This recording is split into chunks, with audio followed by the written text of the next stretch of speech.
கட்சி ஆரம்பிச்ச 3 வருஷத்துல ரொம்ப சுலபமா தமிழக வெற்றி கழகம் ஆட்சிய புடிச்சிச்சுங்க. அதனால தான் அதோடைய அருமை கீழ இருக்கக்கூடிய நிர்வாகிகளுக்கு தெரியல. அப்படின்ற விமர்சனம் பெருசா கிளம்பியிருக்கு. நம்ம போன பதிவுல தான் பார்த்திருந்தோம். தமிழக வெற்றி கழக தொண்டர்கள், நிர்வாகிகள், தோழர்கள், எம்.எல்.ஏக்கள், அமைச்சர்கள் எல்லாரும் ரொம்ப உஷாரா இருக்கணும். நெறைய அவதூறுகள் பரப்புறாங்க.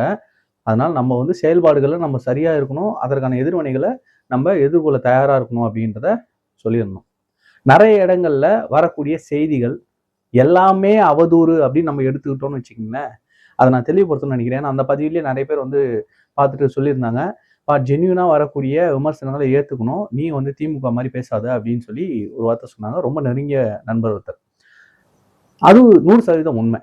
ஏன்னா நம்ம மேல விமர்சனம் வைக்கிறவன் பூரா ஒரு சாயம் பூசி, நம்ம மேல விமர்சனம் வைக்கிறவன பூரா இழிவுபடுத்தி, அசிங்கப்படுத்தி, அவன் சொல்றத நம்ம காதுல வாங்கி அத மண்டையிலயோ, மனசுலயோ ஏத்தாம இருந்தோம் அப்படின்னா, திமுகவுக்கு நடந்த கை தான் நமக்கும் நடக்கும்.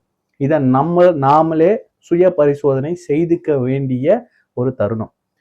உண்மையிலேயே ஜென்யூனா நம்ம செய்யறது சரியா தவறா அப்படின்றத வெளியே இருந்து வரக்கூடிய விமர்சனங்கள் மூலமா அதை ஆராய்ஞ்சி அதை திருத்திக்கிற ஒரு தலைவரா தான் தமிழக வெற்றி கழகத்தின் தலைவரை நான் ஆரம்ப காலத்துல இருந்து பார்த்துக்கிட்டு இருக்கேன். ஒரு இடத்துல நான் பேசுற விஷயம் தமிழக வெற்றி கழகத்துல இக்கு வரணும் அப்படின்ற விமர்சனம் வந்தப்போ அதையும் கருத்துல கொண்டு அதை மாத்தினார். இப்போ ஆட்சிக்கு வந்ததுக்கு பிறகும் ஒரு ஜோதிடரை தன்னுடைய ஆலோசகரா நியமிக்கும் பொழுது அது தவறுன்னு ஒரு விமர்சனம் வரும்பொழுது அதை மாற்றக்கூடிய ஒரு தலைவரா இன்றைக்கும் முதல்வரா இருக்கக்கூடியவர் தான் தலைவர் விஜய் அவர்கள்.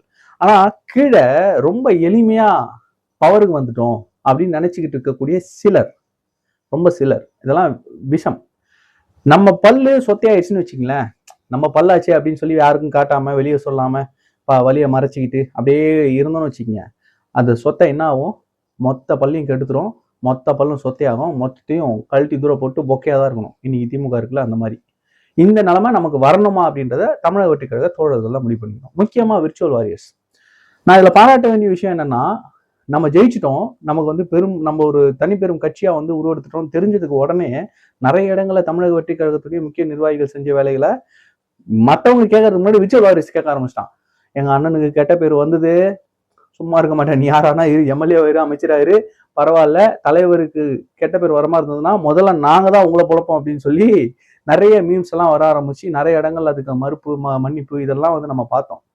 இப்ப என்னன்னா நிர்வாகம் அமைச்சரவை எல்லாமே அமைச்சதுக்கு அப்புறம் பல இடங்கள்ல இந்த தமிழக வெற்றி கழகத்தின் பேரை சொல்லி அராஜகம் பண்றாங்க, காசு கேட்கறாங்க அப்படின்னு சொல்லி நிறைய வீடியோஸ் நம்மளால பார்க்க முடியுது. அது உண்மையா, அது உண்மைத்தன்மை என்ன, அதெல்லாம் அதிகாரிகள் பார்த்து நடவடிக்கை எடுக்கணும். அதுல இல்லைங்க எங்க ஆளுங்க தவறே செய்ய மாட்டாங்க அப்படிலாம் நம்ம சொல்லவே இல்லை. ஏன்னா உள்ள எல்லாருமே உத்தமர்கள் அப்படின்னு நம்ம சொல்லல. இந்த சூழ்நிலையை பயன்படுத்தி உள்ள இப்படி பேர் எடுத்து சம்பாதிச்சிடலாம் அப்படின்னு நினைக்கக்கூடிய சிலரும் இங்க உள்ள வந்தார்கள் அப்படின்றது யதார்த்தம். பல கட்சிகள்ல இருந்து உள்ள கடைசி நேரத்துல வெளியே போய் இங்க பேரை கெடுக்கிறதுக்காக வந்தவர்கள் இங்க உண்டு அப்படின்றதும் யதார்த்தம். இதெல்லாம் புரிஞ்சதுதான் அரசியல், இதெல்லாம் சேர்ந்ததுதான் அரசியல். இவன் எல்லாமுமே கலையாக உள்ள இருப்பார்கள். இந்த கலையை எடுக்க வேண்டிய கட்டாயம் உண்மையான நேர்மையா இருக்கணும் அப்படின்னு நினைக்கக்கூடிய ஒவ்வொருத்தருடைய கடமை. நம்ம தான் எடுக்கணும் கலை. அவன் என்ன எதிர்கட்சியா செயல்படுறது, விர்ச்சுவல் வாரியர்ஸே எதிர்கட்சியா செயல்படுவாங்க. நான் அதுதான் சொல்றேன். பட் ஆனா வரக்கூடிய காணொலிகள் அதனுடைய உண்மைத்தன்மை, ஏன்னா எல்லா சோசியல் மீடியால இயங்கக்கூடிய எல்லாருக்குமே எல்லா தொகுதிகளிலுமே இப்போ லிங்க் இருக்கும். இப்போ வேலூர்ல கன்னியம்பாடியில ஒரு சம்பவம் நடந்திருக்கு. அது என்ன சம்பவம், உண்மையிலேயே அவர் பணம் கேட்டு மிரட்டினாரா, அது என்ன நடந்தது அப்படின்றத நம்ம விசாரிக்க போறோம். அதனுடைய டீட்டெயில் போட போறோம்.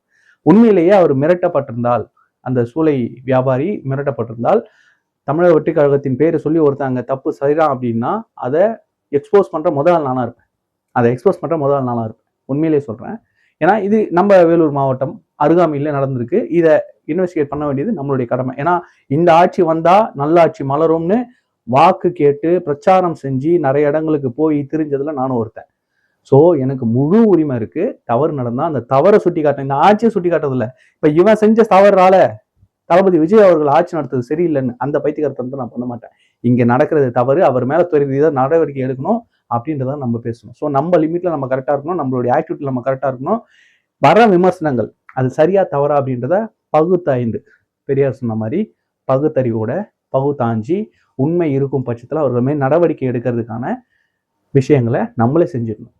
இது நம்ம ஆட்சி, நம்மளே தான் கலைய எடுக்கணும்.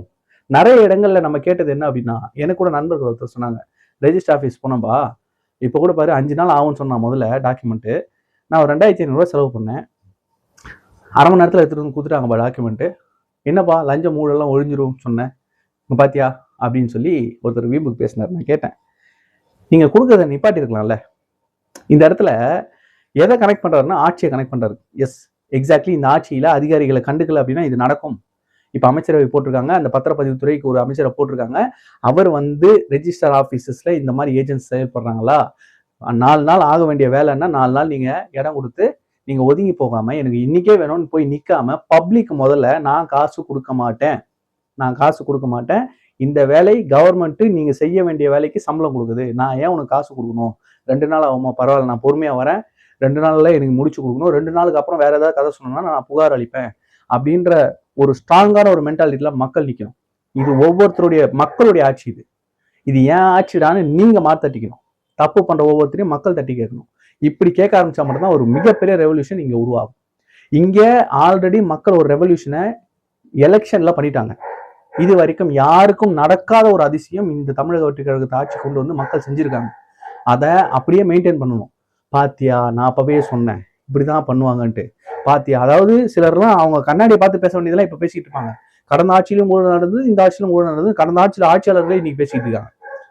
கடந்த ஆட்சியில ஊழல் நடந்தது நீயே ஒத்துக்கிறியே, வெக்கமா இல்லையான்னு கேட்டீங்கன்னா அப்ப நீயும் ஊழல்வாதியான்னு அவங்களே வந்து திருப்பி போடுவீங்க. ஸோ இந்த மாதிரியான சுச்சுவேஷன்ஸ் எல்லாம் நம்ம கடந்து போகணும். கண்டிப்பாக இந்த மாதிரி தவறுகளை நாமளே தவிர்த்துறது நல்லது. ஸோ இந்த பதிவு முக்கியமா இதை பத்தி பேசணும்னு நினைச்சேன். அண்ட் தென் சவுக்கு சங்கர் அவர் வந்து இன்னைக்கு ரிலீஸ் ஆயிருக்காருங்க.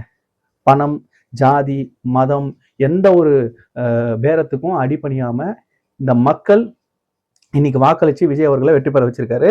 இந்த சாதிக்கு அமைச்சரவை கொடுத்தா அந்த சாதிக்காரன் கோச்சுக்கும் ஓட்டு போட மாட்டான்ற பயம் விஜய் அவர்களுக்கு இல்லை. இதுதான் மிகப்பெரிய ஒரு புரட்சி.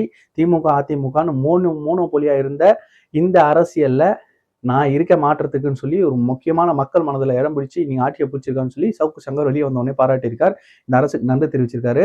பொய் வழக்குகள் போட்டு அவரை உள்ள வச்சிருந்த அதிகாரிக்கும் நடவடிக்கை எடுக்கப்படும் என காத்திருப்பு பட்டியலில் போட்டிருக்காங்கன்னு சொல்லியிருக்காங்க. அந்த நடவடிக்கை எடுப்பாங்கன்ற நம்பிக்கையோட சவுக்கு சங்கர் வெளியே வந்திருக்காரு. கண்டிப்பா நம்மளுக்கும் சவுக்கு சங்கருக்கும் நிறைய வாக தகவல் வரும். அதெல்லாம் உண்மையா பொய்யா இல்லை அண்ணன் கட்டமைக்கிற கட்டமைப்பா அதெல்லாம் வந்து நம்ம பொறுமையா தான் பார்க்க போறோம். ஆனா இப்படி ஒரு ஜனநாயக சக்தி வெளியே இருக்கிறது ஆட்சிக்கு நல்லது. அவரை பேச விடணும், அவர் சொல்ற உண்மைத்தன்மையை நம்ம ஆராயணும், அதுல இருந்து நம்ம திருத்திக்கணும். இது இப்படி பண்ணீங்கன்னா அடுத்த ஒரு 5-6 டேர்ம் நம்மளால வந்து ஆட்சியை பிடிச்சி நடத்த முடியும், நல்ல ஆட்சியை மக்களுக்கு கொடுக்க முடியும். நான் சொல்லி இந்த பதிவை முடிக்கிறேன். இந்த பதிவை பார்த்தோன்னா உங்களுடைய கருத்துக்களை கமெண்ட்ல சொல்லுங்க. நன்றி. நான் வேலூர் NKR.